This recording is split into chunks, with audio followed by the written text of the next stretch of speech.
Esta revelación cayó como una bomba. ¿Quién había de esperar semejante error de cálculo? Barbicane no quería creerlo. Nicholl revisó sus números y comprobó que eran exactos. En cuanto a la fórmula que los había determinado, no se podía dudar de su exactitud. Y hecha la comprobación, se demostró de un modo indudable que para llegar al punto de equilibrio se necesitaba una velocidad inicial de 16.576 metros en el primer segundo.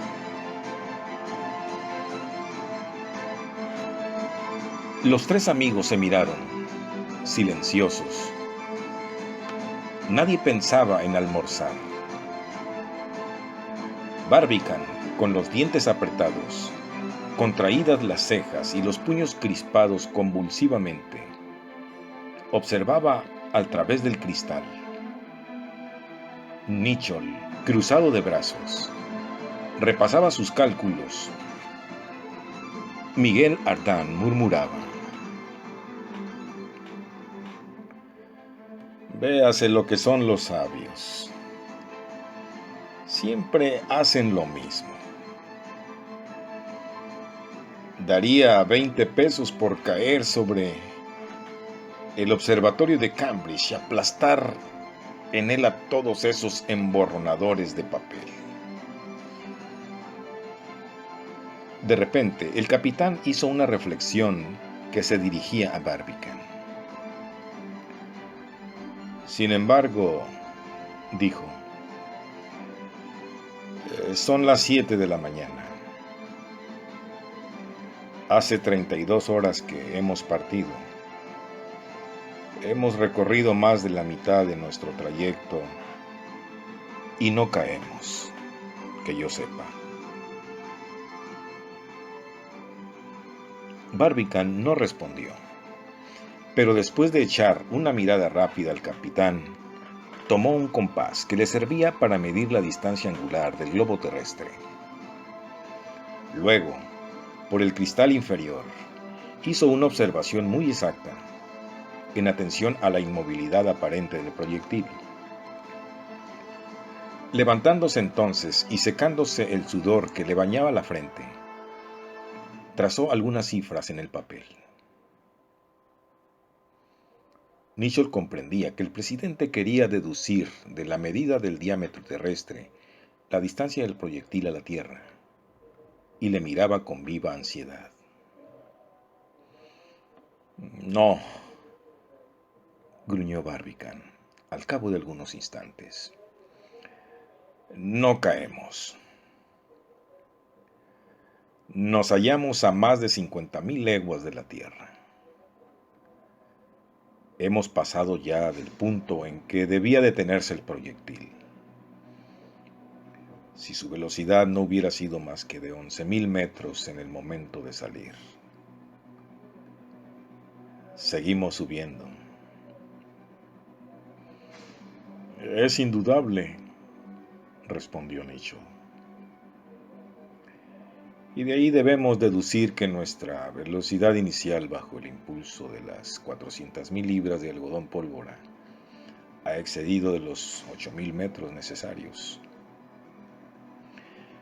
Ahora comprendo cómo hemos encontrado a los 13 minutos el segundo satélite que gravita a 2.000 leguas de la Tierra. Y esa explicación es tanto más fundada», añadió Barbicane, «cuanto que al arrojar el agua contenida entre los tabiques elásticos, el proyectil se ha encontrado repentinamente aligerado de un peso enorme». «Justo», dijo Nicholl. «Ah, mi buen Nicholl», exclamó Barbicane, «nos hemos salvado». «Pues bien», respondió tranquilamente Miguel Ardan, «si nos hemos salvado, ¿almorcemos?». En efecto, Nicholl no se engañaba. La velocidad inicial había sido afortunadamente superior a la indicada por el observatorio de Cambridge. Pero lo cierto es que el observatorio de Cambridge se había equivocado. Los viajeros, repuestos de aquel falso motivo de alarma, se sentaron a la mesa y almorzaron alegremente. Y si comieron mucho, no hablaron menos. La confianza era mayor aún que antes del incidente del álgebra. ¿Por qué no hemos de seguir adelante?, decía Miguel Ardán.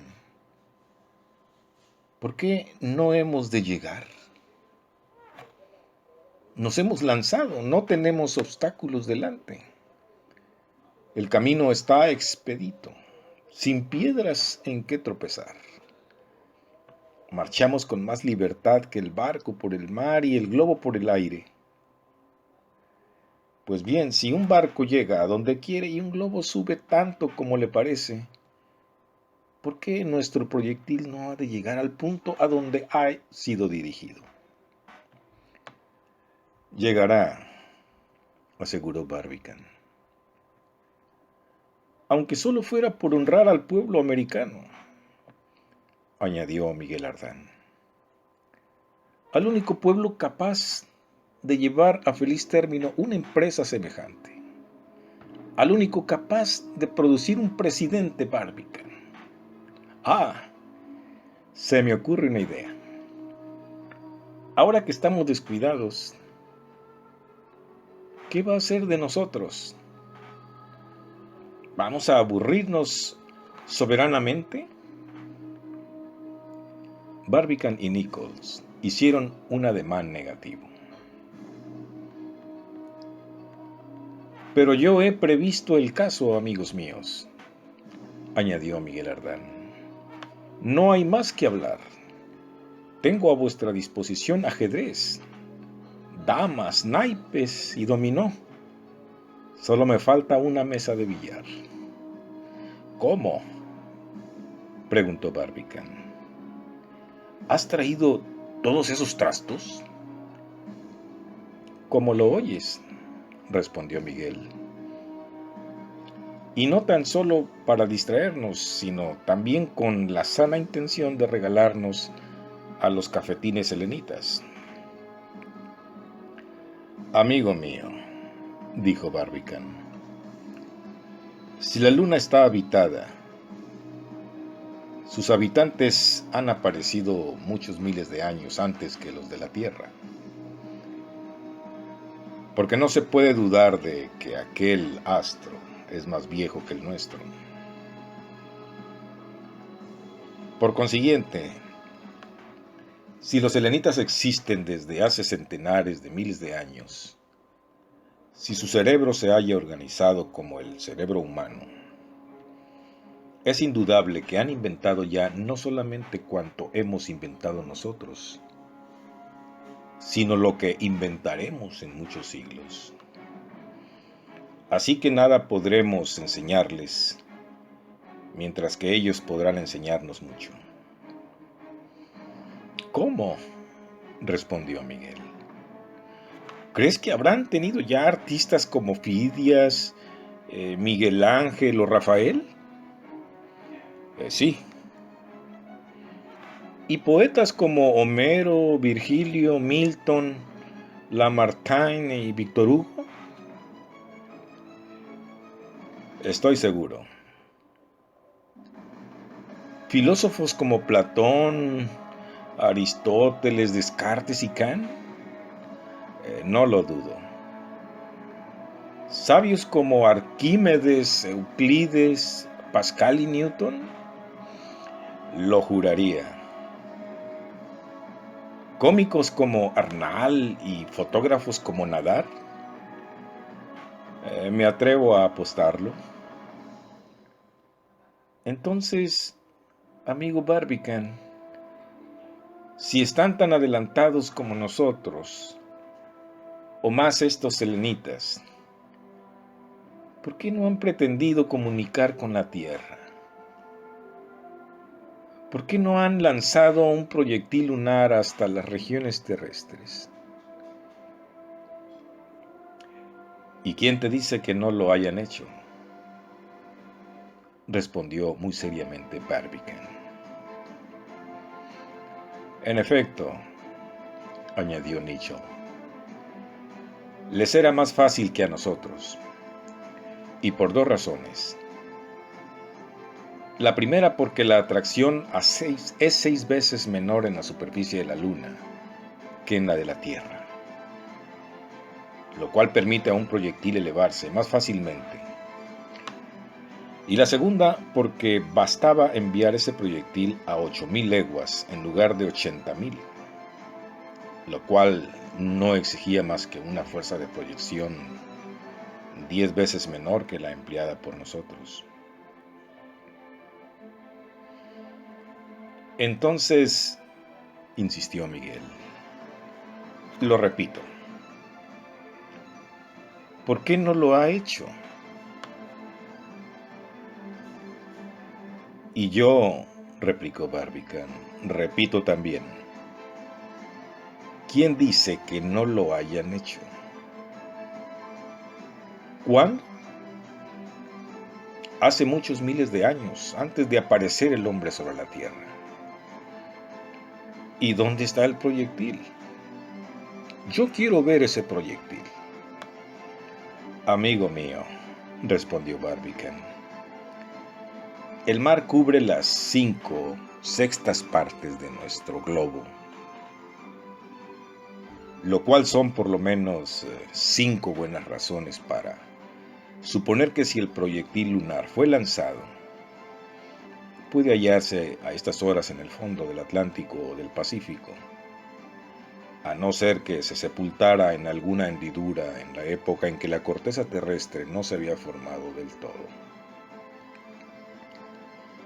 Querido Barbicane, respondió Miguel Ardan, para todo tienes respuestas y me inclino ante tu sabiduría. Sin embargo, hay una hipótesis que me halagaría más que las otras. Y es que los selenitas, a pesar de ser más viejos que nosotros, sean más prudentes y no hayan inventado la pólvora. En aquel momento, Diana se mezcló en la conversación, lanzando un sonoro ladrido. La pobre pedía su almuerzo. ¡Ah!, dijo Miguel Ardan. Con las discusiones nos olvidamos de Diana y de Satélite. Al instante ofrecieron una excelente torta a la perra, que la devoró con gran apetito. Ahora pienso, amigo Barbicane, decía Miguel, que debiéramos haber hecho de este proyectil una segunda arca de Noé y llevar a la luna una pareja de cada especie de animales domésticos. Sin duda, replicó Barbicane, pero hubiera faltado espacio. Bah, dijo el otro, estrechándose un poco. La verdad es, respondió Nicholl, que el buey, la vaca, el toro, el caballo, todos estos animales nos hubieran sido muy útiles en el continente lunar. Por desgracia, este vagón no podía convertirse en cuadra ni establo. Pero por lo menos podíamos haber traído un asno, siquiera un asno pequeño, animal valeroso y sufrido que gustaba montar al viejo Sileno. Yo tengo mucho cariño a los asnos porque son los animales menos favorecidos de la creación. No solo se les apalea en vida, sino también después de muertos. ¿Qué quieres decir?, preguntó Barbicane. Nada, que con su piel fabrican tambores. Barbicane y Nicholl soltaron la carcajada al oír esta salida. Pero les cortó la risa un grito de su festivo compañero, que se había inclinado hacia el rincón donde estaba Satélite, y se levantó diciendo: Pues, señor, Satélite ya no está enfermo. Ah, exclamó Nicholl. No, prosiguió Miguel. Está muerto. He ahí, añadió en tono compungido, un gran contratiempo. Ya voy temiendo que la pobre Diana no tenga prole en las regiones lunares. En efecto, el pobre perro no había podido sobrevivir a sus heridas. Estaba muerto y bien muerto. Miguel Ardán miraba, desconcertado, a sus amigos. Ahora veo un inconveniente, dijo Barbicane. No podemos tener aquí el cadáver de ese perro durante 48 horas. Seguramente, respondió Nicholl. Pero las lumbreras tienen bisagras de manera que se pueden abrir. Abriremos una y arrojaremos el cadáver al espacio. El presidente reflexionó un instante sobre la decisión a tomar y aclaró. Sí, eso habrá que hacer, aunque tomando precauciones. ¿Por qué?, preguntó Miguel. Por dos razones que comprenderás, dijo Barbicane. La primera es el aire del proyectil, que es preciso tener cuidado de no perderlo. ¿Qué importa si lo rehacemos? No lo rehacemos, sino en parte. Rehacemos solamente el oxígeno, amigo Miguel. Y a propósito, hay que cuidar mucho que el aparato no produzca una cantidad excesiva, porque esto podría ocasionar trastornos fisiológicos de gravedad. Pero si rehacemos el oxígeno, no rehacemos el nitrógeno, vehículo que los pulmones no absorben y que debe quedar intacto, pues este nitrógeno se escaparía con rapidez por la abertura de las lumbreras. Oh, ¿tanto tiempo se necesita para arrojar a este pobre satélite?, preguntó Miguel. No mucho, pero de todos modos es preciso hacerle con la mayor rapidez posible. ¿Y la otra razón?, preguntó Miguel.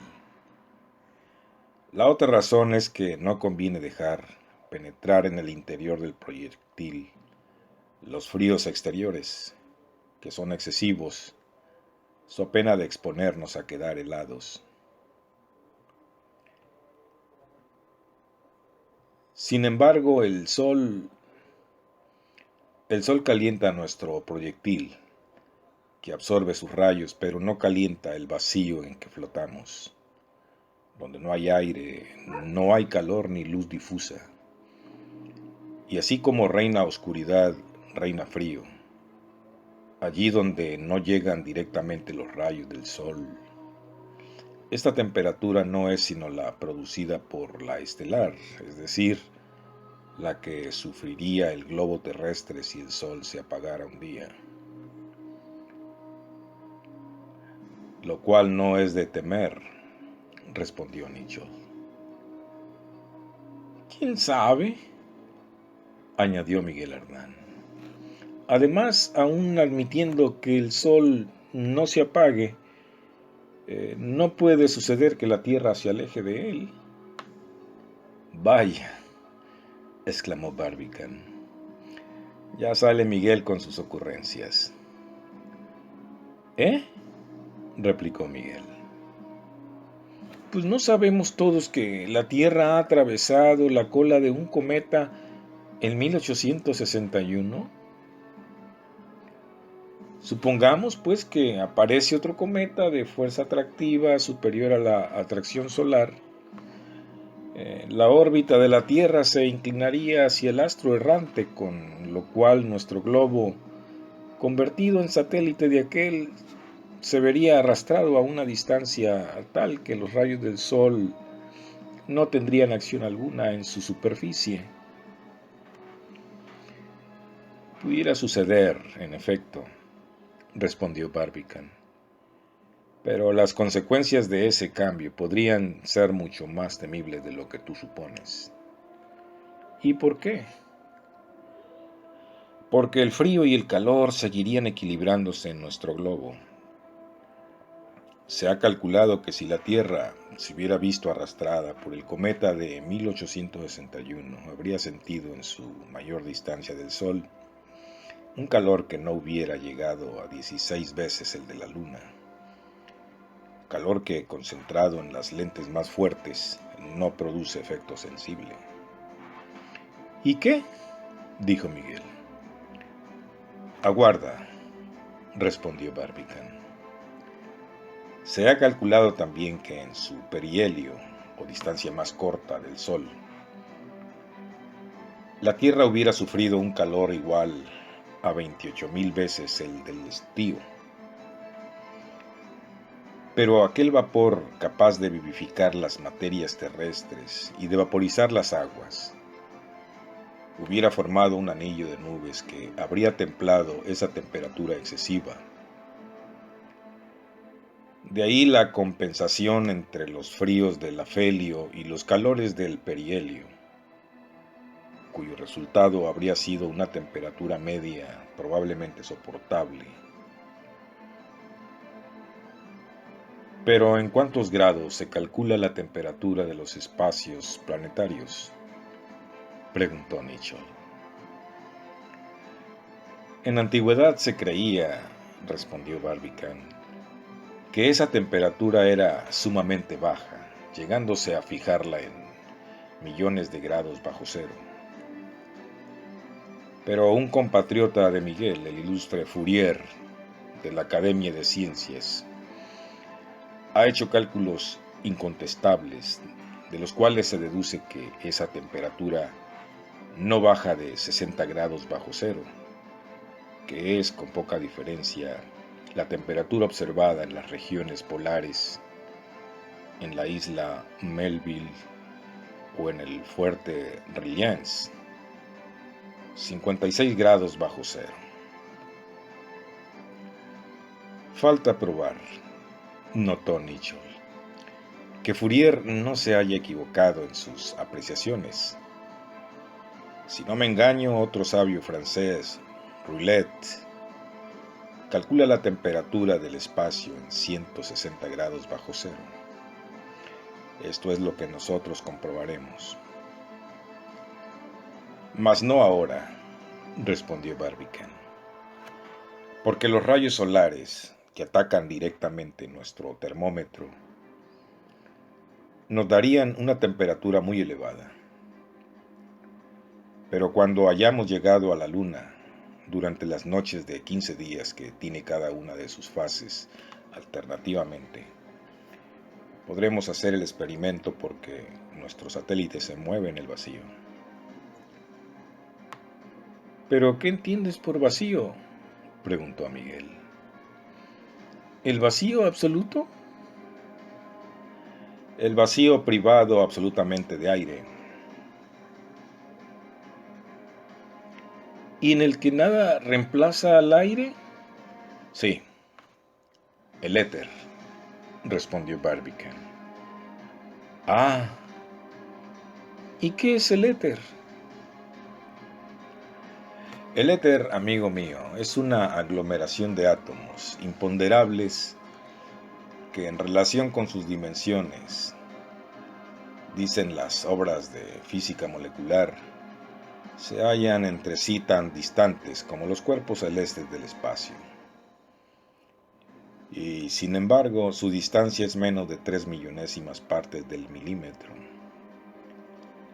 Estos átomos que, por sus movimientos vibratorios, producen la luz y el calor, hacen cada segundo 430 millones de ondulaciones. Y no tienen sino de 4 a 6 diezmillonésimas de milímetro de amplitud. ¿Millones de millones?, exclamó Miguel Ardán. Es decir, que se han contado y medido esas oscilaciones. Todo eso, amigo Barbicane, son cifras con que los sabios asustan el oído, pero que nada dicen a la inteligencia. Sin embargo, es menester emplearlas. No, por cierto, vale más comparar. Un trillón nada significa. Un objeto de comparación lo dice todo. Por ejemplo, cuando tú me hayas repetido que el volumen de Urano es 76 veces mayor que el de la Tierra, el volumen de Saturno 900 veces mayor, el del Sol 1.300.000, me encontraré tan adelantado como ahora. Por eso prefiero esas antiguas comparaciones del Double Liegeos, que nos dice simplemente: el Sol es una calabaza de 2 pies de diámetro, Júpiter una naranja, Saturno una manzana, Neptuno una guinda, Urano una cereza gorda, la Tierra un garbanzo, Venus un guisante, Marte una cabeza de alfiler gordo, Mercurio un grano de mostaza, y Juno, Ceres, Vesta y Palas simples granos de arena. Así a lo menos se forma una idea extraordinaria, aproximada. Después de esa salida de Miguel Ardán contra los sabios y los enormes guarismos que amontonan, se procedió al entierro de Satélite. Se trataba simplemente de lanzarle al espacio de la misma manera que los marinos echan un cadáver al mar cuando se hallan en plena navegación. Pero, como lo habían recomendado el presidente Barbicane, fue preciso operar con rapidez, a fin de perder la menor cantidad posible de aquel aire cuya elasticidad habría lanzado en un momento al vacío. Se destornillaron con cuidado los pasadores de la lumbrera de la derecha, cuya abertura medía unos 30 centímetros de diámetro. Se levantó el cristal por medio de una palanca para vencer la presión del aire interior, y apenas hubo espacio suficiente para ella, y Miguel arrojó su perro al espacio. La pérdida de aire fue tan escasa y la operación se hizo tan bien que Barbicane se atrevió más adelante a deshacerse del mismo modo de restos y desperdicios inútiles que estorbaban en el vagón. Transcurrió el día 3 sin ningún suceso digno de ser mencionado, y Barbicane pudo convencerse de que el proyectil continuaba con velocidad decreciente su marcha hacia el disco lunar.